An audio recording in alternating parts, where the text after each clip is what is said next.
This is Call the Psychiatrist, the show where psychiatrists answer your questions. I'm Dr. David Handley. And I'm Dr. Abby Snavely. On today's episode, we have a listener who has questions about regression. Say you like me, you better count the ways. Hey, so one thing I like about the topic today is it's one of those psychological phenomena that anybody can observe. It happens all the time. Yeah, it was accepted as fact, and there are probably a lot of people that don't realize it originates from Freud, or the Freuds, including his daughter, Anna. Mm-hmm. I mean, almost everything originates from Freud, but... I know, but that's an uncomfortable position, I think, for a lot of people. I don't think they realize how... You're right. Yeah, I don't think in like pop culture people realize necessarily the impact that he had. Yeah, I think that's fair. And that his ideas evolved. I think a lot of times when he gets criticized, it's because of... an earlier idea, but he also was working with things that no one had ever thought about before, or at least hadn't studied or talked about publicly. So he was willing to grow and change, and I admire that in anyone. Yeah. Well, so he would change his mind, but then often he would change it back to the original idea, and his disciples would just go crazy. Have people ever heard about human beings? This is just what we do. Well, I may regress before the end of the episode. We'll see. I'll keep my fingers crossed. I got a diaper on just in case. You'll hear me sucking my thumb. Just a quick reminder that listening to this podcast doesn't mean we have a doctor-patient relationship. Our intention is to educate and entertain you. Nothing we say is intended or recommended as a substitute for medical advice, diagnosis, or treatment. Always seek the advice of your own physician or other qualified health professional regarding any medical questions or conditions. So our question was submitted to us by Maya. Is it normal for a therapy patient to turn into a younger version of themselves in therapy? Is this limited to the therapy session? Does this regression extend to between sessions for the client too? What does this mean? Sometimes I feel like I'm a child and my therapist is like my mom, or at least who I want my mom to be. I want to be near her more than I am comfortable with. Can you explain why this happens? Your show has been helpful, and I appreciate your discussions so far. Hey, before we get into defining regression or the particulars, I think we should start with examples so that everybody can intuitively understand what we're talking about. Great idea. I wanted to start with kids just because regression is normal in kids. I think everybody sort of sees this pattern. Think of a child whose parents are going through a rough divorce. He gets fearful of the dark or starts wetting the bed. Or a family where a new baby comes home and the older sibling who's been potty trained for a long time has to switch back to diapers for a while. So you're naming a couple stresses, but sometimes development can just do that, right? I mean, I think a lot of parents are familiar with a 4-month sleep regression, or that when a kid is hitting a big developmental milestone, they'll have some sort of regression, or parents of teenagers talking about how their kids will be totally independent and friend-centered and just kind of stereotypical teenage bratty behavior. And then all of a sudden they want to come and snuggle with their parents or be treated like a little kid from time to time. And so I think it's part of normal development, as well as maybe when something more disruptive happens, like a divorce or an illness or something like that. Yeah. Well, let's talk about adults too. Okay. Think about any time you're sleep deprived, or you've got a cold, or you're just worried about somebody. You're not operating at your best. Being hangry, which is now, do you know that's in the Oxford English Dictionary now? God help us. Being hangry. But for our international listeners, in case it's, I don't know if this is everywhere, but it's just a portmanteau of hungry and angry. Right. So when you're stressed, right? I mean, that's a form of stress. People act out. Yeah. Right. It's one I don't have a lot of patience for because it's so easily solved. The people I know that get hangry aren't food insecure. They could. Right. That's fair. Go to the pantry a few feet away. Or the gas station that's like, or we're literally surrounded by food. That's fair. Yeah. Yeah. Okay. So that one we don't have a lot of patience for. Road rage, right? I mean, That is little more than an adult tantrum. Mm-hmm. What about the fans of a sport team that just lost the big game? Right. Rioting in the street, setting trash on fire.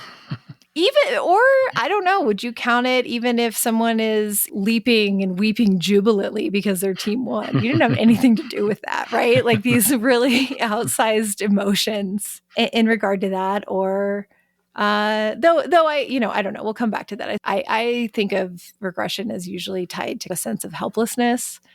People regressed, in the last couple of years around COVID in all sorts of ways. I think maybe more comfort activities, more drinking, more comfort TV shows, comfy clothes at home, sort of going back to these younger states, but then also people throwing fits in public about masks or not masks or what's ever happening. There's no kind of shortage of adults behaving badly that could be summed up in stop acting like a baby, which I'm sure for any non-babies who have heard that, that's a sign you've been regressed. Yeah. I was thinking about the man flu as well. Although, did you know that there's people have actually been writing articles about maybe men's immune system Yes, is this actually made not me as so competent? mad. This made me so mad. I saw a headline in a medical journal about this, about the Yeah, the study British of the Medical man Journal did. flu. Yes. Yeah. And I was like, oh, good. Finally, they're going to show that men have a lower tolerance to pain and they are wimpier, et cetera, et cetera. And no, in fact, it just gave credence to the fact that they're having some sort of different experience. And so we don't mount the same antibody response, apparently, due to our testosterone. Whatever it is, I hate it. I'm going to regress right now and say that men suck and they're babies. All right. Well, so let me think of some examples, some more clinical examples. You got some more? Okay. I got some from the hospital, sure. Oh, yeah. I have to give this explanation quite often, actually, that anyone in the hospital or the emergency room is probably or maybe having the worst day of their lives, at least one of the worst days of the year.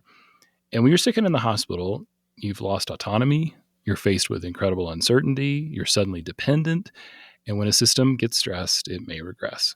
So here's a case example. Happens a lot. So imagine somebody successful in business, you're used to bossing people around, they crave control. No history of like psychiatric problems, but now they've had a heart attack. The plan's unclear. They're still waiting on some test results. The patient starts getting agitated, and then they throw their phone across the room. They knock over the bedside table. They're screaming profanity. They've threatened to kill the medical assistant, threatened to sue the hospital. Just a big old temper tantrum. I've seen that. Yeah. Yeah. So this otherwise intact person is now a frustrated toddler. And I probably don't need to spell this out, but the underlying issue here, of course, is fear. And I think that's where we have to get people reoriented around some empathy for what's actually happening. But it's hard when it's just a big old adult temper tantrum. We talked about other settings where the frustration can lead to it. I was thinking about the airport security line. Oh, sure. You're surrendering to some power differential that the security officer is, you're ultimately a victim of whatever whim they have as they rummage through your bag. Is this why I cry every time I get pulled over? Well, you're so tied into being a good girl. I think you like being in trouble. Oh yeah, I guess it is. Yeah, I think it is. regressed. No, because I got caught doing something, right? Mhm. And I'm so ashamed and embarrassed. That's right. Or I think I didn't do anything wrong and I'm being unfairly persecuted. Right. And maybe and your tears will somehow make them want to just embrace you and make it better and not give you a ticket. What I will honestly say about that is, though I've been accused of such things by my husband, that's not conscious, which, we can come back to that too. But I think that these kinds of regressions are usually unconscious. It's not consciously manipulative. Sometimes it works, sometimes it doesn't. Mm-hmm. Let's say if you go home for the holidays and you go home for Christmas, and normally you're an adult professional person who runs your own household and all this stuff, but suddenly, your mom says dinner's at 2:00 and you can't tell her that that's when your kid takes a nap because you don't want to, disappoint your mother. And then you're also feeling competitive with your sister, and that doesn't usually happen, right? It's because nobody's making this happen, but it can be in the context of, stress, like we talked about, but also in the context of maybe being in your hometown, maybe being in your childhood home, maybe these dynamics get pulled out in those familiar settings and you're acting in a way that you wouldn't normally act when you have all your faculties about you. It sounds like you're talking about yourself. I might be. Yeah, definitely. My sister and I are close and, live our lives and pretty close to each other and see each other all the time. And then usually we'll have some sort of an argument, or at least some, at best, some renewed sibling rivalry that somebody can take a deep breath and laugh at, but only after we're like halfway down the hole. I don't know. It's good. My parents sold the house and moved, so it's a lot harder to do it now, but it used to be pretty predictable. So let's talk about regression. Like, what is this thing that we're talking about? We're observing the behavior, but now what's this about? So this is a defense mechanism, as you said. It's not conscious, and this one happened to be postulated by Freud. So I think a modern definition would be that a person may handle stress, fear, anxiety by acting out behaviors associated with an earlier developmental stage. Like any defense mechanism, it's a way of coping. This particular one may not be the best way to cope, but it's often the best that a person can do in that moment. And there's some conditions where regression may be more likely, like borderline personality disorder, sometimes people with major depression, sometimes with PTSD. In kids, it's a way to communicate distress. So you try to address the unmet need, and then the behavior usually gets better. In adults, like the heart attack patient I was mentioning earlier, the intervention is not actually that unlike how you'd intervene with a child. You name the real emotion, identify what's really going on, express some empathy, and then set some limits, which may make the person feel more secure. So, most people don't want to be out of control like that. And it's an odd limit to have to set. We can't threaten to kill people in the hospital, but it's often effective. I think that's right. In part because it also reminds the person to help remind that person of their agency, right? Like they feel out of control. They're acting like they're out of control. But yeah, you don't get to threaten to kill people in the hospital. You can't hit your nurse, like, whatever it is. But to put some boundaries back around that and help a person be back in the here and now, and I don't know, remind them of the reality, both that's happening, but also maybe of their higher faculties or higher defense mechanisms. Yeah. And I guess by higher, I mean more mature. Mm-hmm. And I guess to go with your example too, we have a lot of empathy with children when they're doing this, but we're very judgmental, or we can be, of adults. It sounds like when you're doing consults at the hospital, you're able to be not judgmental and have empathy, like you said, for the idea that the person in the hospital is having the crisis of their life. But in general, even though we're saying this happens all the time, including less pathologically, I don't think it's ever a flattering comparison to make, right? Even if it's someone that's stress eating or chewing on their pen cap or chewing their nails or something like that. I guess those are all kind of regression to an oral state. But what? No, I didn't know if we were going to go into the libidinal regressions and things. We don't have to. We don't have to. No, we can get into that. We get it. I think it is hard. But I think those things count, right? As however we want to define them as regressive type things. Yeah. Even if you just want to watch the same episodes of The Office over and over every night during the pandemic because you know it's going to happen because that's comforting to you. Right. That's still regressed. Mm-hmm. Yeah, and you're right. It's hard to have empathy in other settings, like the jerk on the airplane. It's really hard to dial that empathy in at the time. Usually it's more just, thank goodness I'm not reacting that way. I can 100%. remove myself out of that. I know. I saw somebody get removed from the last flight I took. It was really stressful. Wow. Yeah. Well, so in analytic theory, we might say that people have reverted back to a point in their development when they felt safe and stress may have been less, maybe when another adult would have rescued them. Here's another example, a kid. So a child gets scared at school, they get dependent, they're clinging to the teacher, sucking their thumb. And so we'd perceive that as a child wants to be nurtured, get attention, to cope with whatever's going on that they don't think they can handle. So it may be a way to feel safe, or it's maybe a way to get out of the situation that they don't think they can manage on their own. And maybe they can't. Yeah. And then some things we're not talking about with regression, there are some medical conditions where people regress. Alzheimer's, dementia is a really good example. And then also, I don't think anybody would be confused on this, but we're not talking about past life regression. No, though if you tried to Google this, you would get a lot of content on that. So that's a very good distinction. Yeah, or regression therapy. That's where you supposedly uncover repressed memories from your childhood, which this was like the big thing about false memories back from the 80s, when the satanic panic. Yeah. Mm-hmm. So many false memories. And then the last one, paraphilic infantilism. So this would Oh, be do say more. this is when people voluntarily regress, right? Like they I pretend was to be just say babies kink. and Yeah, just sure. for sexual Yeah, satisfaction. So for we're not talking about that consenting either. Yeah. adults, right? Mhm. That That's ideally is conscious. conscious That and is chosen. conscious. Yes, thank you. Okay, that's how you know that's not what we're talking about.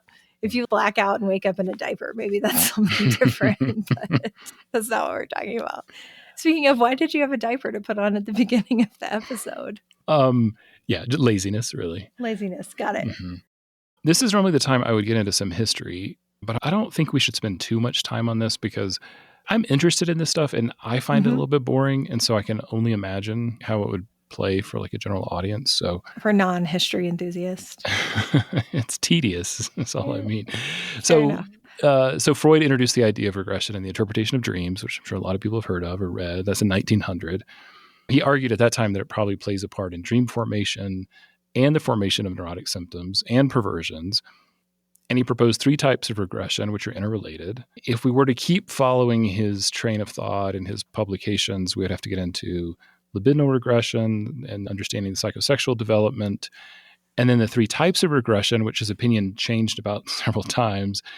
And then by the end of the career, he was postulating that it's also part of the death instinct. So we mentioned this earlier, but when you're reading Freud, he'd have like an idea and he'd write about them.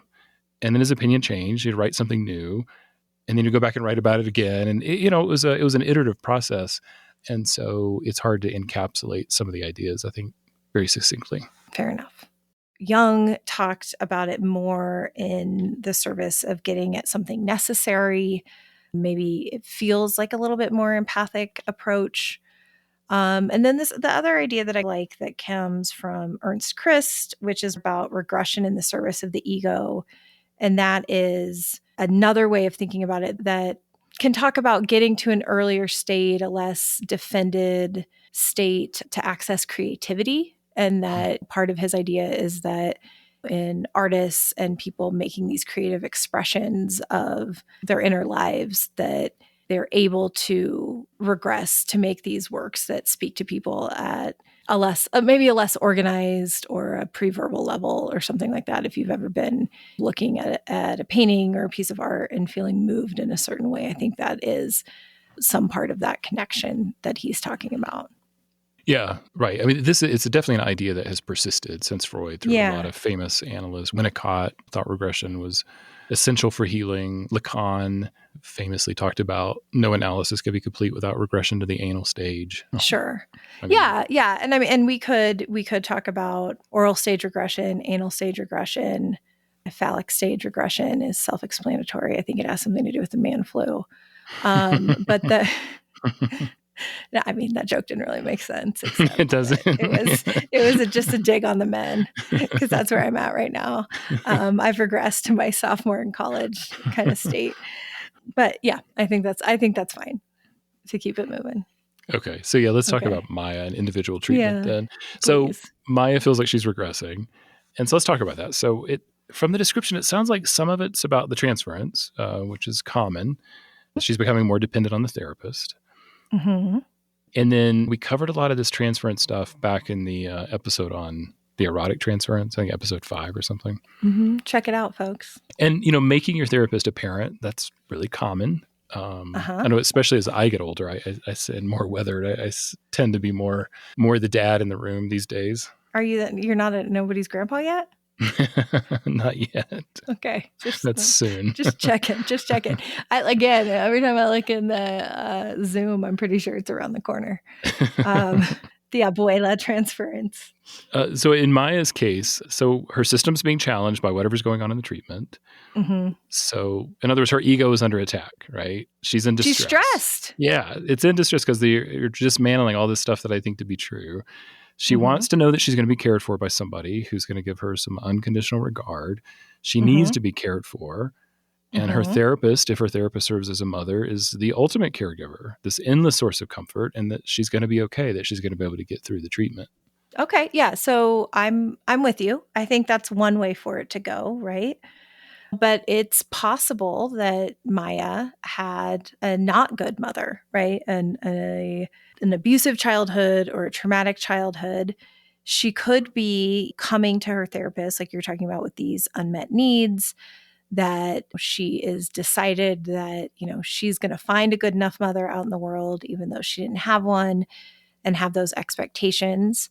Another way that transference could happen that also can be regressive is that, Maya might transfer some of her feelings about her actual mother, whom, again, in my imagining, whom she couldn't trust, wasn't there, didn't unconditionally love her, and might act in ways as to induce the therapist to behave like that dismissive or cruel mother. Maya might be scanning the therapist for any breach of trust, anything weird, even body language or a look on her face. It might let Maya know that she's being just like her mother, which then, especially in a regressed state, could give Maya a chance to act out or become upset in a way that a little kid might, either because she was actually getting that she could be tangled up in that way on like the positive or the negative side of the coin. Yeah, I see what you're saying. I think from the question I got that she's looking for an idealized mom, that who I want my mom to be, as opposed to reenacting some of the bad behavior that her mom may or may not have exhibited. Yeah, I think that's fair. But I just want to be clear that I think it could go either way, even if you're not idealizing your therapist. That doesn't mean you're not regressed. Right. Sure. Be assured you can be regressed in so many different ways. Yeah. But that also, I mean, part of it, which I think is maybe what we'll get to next, is that ultimately, at least in the hands of a skilled therapist or a good enough therapist, this is going to be probably very beneficial for Maya's treatment. Mm-hmm. This reminds me so much of the questioner back in the eroticized episode. Right. There's two things actually. One is that they're both aware of the transference. I know we talked about that in that episode, that person came to us uncomfortable because of being aware of those sexualized feelings that the person was having. And now here again, there's a discomfort because this person knows that it's going on. I want to be near her more than I'm comfortable with. So it's intense. It's super vulnerable. But I'm wondering if this has come up in their treatment already, if they've discussed this, if the therapist is aware, or if just this person as a patient is incredibly aware of it just on her own. Yeah. So what's your question? I don't know. I'm interested in the fact that these people are already conscious of it, but maybe not talking about it. I mean, as always, I think, talk about it, fine. But it is a great thing to talk about. The therapist has surely had a patient, at least with this type of transference before. I don't know how regressed Maya is behaving, which is maybe some of what you're wondering about. Is she curled up, having a baby voice, avoiding eye contact, acting in like kind of a physically overtly childish way? Or is the regression as she experiences it, I was going to say merely a sense of longing. I shouldn't say merely, but she may be really hiding it well, though inside she is longing for this closeness and care that she might even be getting, or is she enjoying it too much? Like, I don't know which is being talked about. And depending on how demonstrative it is or how deep the regression has gone, the therapist may or may not have any idea. I read in the question, there's a lot of longing, that the part of the question about the between sessions, the absence of the mother, the need for the mother to soothe her. So I think that definitely is going on. And I guess speaking to that question, does the regression extend between sessions? Yeah. Can. What we're saying is if you're stressed, you might regress. Yeah. Being in therapy can be stressful and you might regress. And therefore, if you're already somewhat regressed, you'll be less capable of handling other stresses between sessions, between months, month to month, whatever. And so that may just be the cycle that Maya's in right now. Yeah, I think that's a fair guess. I mean, ideally, you're put back together enough, by the end of the session or sometime thereafter to go about your life. But slipping back into that or continuing to have the longing, the desire for connection, maybe fantasies about this person being your mom, like that's all normal. It's all for par for the course. Yeah. And this reminds me too of, we talked about this concept, I think, back with that person wondering about being over therapized. Oh, yeah. Just that dysregulated stage in the middle part, that Mm-hmm. that tends to persist a lot between sessions. And just maybe for summary for people that haven't listened to that, it's, you have all this insight, but you haven't yet put something into action or tried to enact some change, but you're very much Mm-hmm. aware of how you're suffering. And so that's Right. what that reminded me of, as sort of the intercession, the distress. Right. Right. Yeah. And I mean, maybe this is all just about kind of our fantasies or ideas as we read the question. But I also wondered, if maybe this is the first time, or at least a very unique time in Maya's life, where she might actually might feel held in the positive regard of the therapist. And that might feel really good. And so when she's saying she wants to be near her more, part of me wants to say, good. I mean, if this is a healthy relationship that cares about you and your autonomy and is helping you achieve your goals, then like that's a healthy part of you that wants more of that. Yeah, I guess I wondered about that. Is it just a healthy dependency that's developed, and so is any That she will dependency? move through, right? I mean, it's uncomfortable when you know it's going to end and all this stuff about, does my therapist really care, that I know we've addressed before too. Well, but I I just don't know. wonder, Go is ahead. she uncomfortable with any dependency? Is it that it's too much, Right. or that just any notion of dependency makes her uncomfortable? Yeah, I don't know, but the latter is certainly common, Yeah, yeah. right? We're And the yeah, kind of question of like, what is this good for? Like, right. this feels terrible, or at least very uncomfortable in between. Like, what is the purpose of all of this? We're saying this is okay, so it's common, it's Yes. normal, it's okay that it Hmm. happens, and maybe it's actually helpful. So maybe let's talk about how it's helpful or could be.